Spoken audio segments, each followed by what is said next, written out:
Second day of pro-Palestinian protests in New Haven. Thanks for joining us here at 10 on the Wax. I'm Stephanie Simone. Tonight's protest is in response to a planned visit from Israel's national security minister. And your reporter Bryant Reed is live there with the action tonight. Bryant.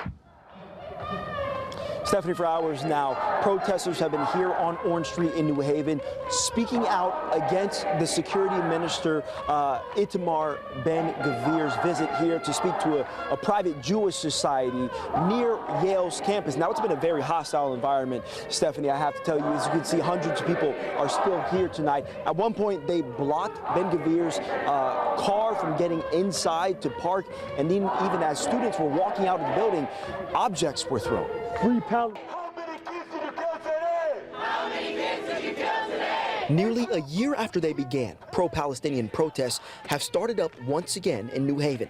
Hundreds surrounded the John C. Anderson house, where Israel's security minister Itamar Ben-Gvir was set to speak with some students, part of a Jewish society. Long live Palestine! Long live Palestine! Long live! He should not be rolled out the red carpet for. This is somebody who should be in The Hague answering for his crimes against humanity. In the crowd stood not only protesters, but a small contingent of Jews, including Rabbi Eric Woodward. He says Ben-Gvir does not represent the good of Judaism. We Jews also want to reject being used as pawns in authoritarian plans for this country, and that we want this country to be one where liberal democracy can survive and thrive, and Ben-Gvir represents everything that we have always stood against. And standing alone was this Israeli man, taking laps around the protesters, walking proudly with the Israeli flag, despite chants of shame and the raining down of boos as he passed. I'm not for him, I'm not against him or support him or against him.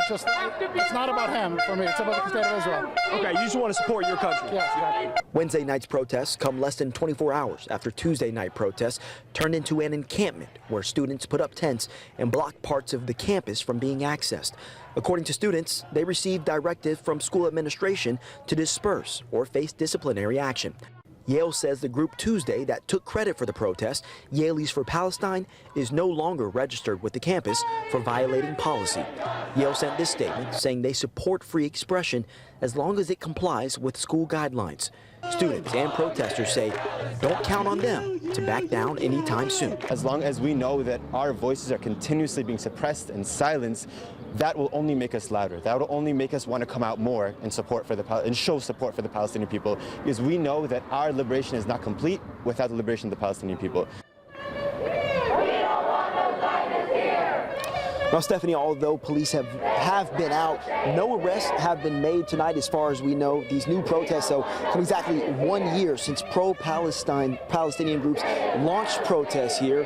Those demonstrations ended with dozens of arrests. These protesters say that they were expected to be gone by 10 o'clock tonight, but as you can see, there is still a street full of protesters. Of course, we'll make sure to keep you updated on how it continues to go here in New Haven.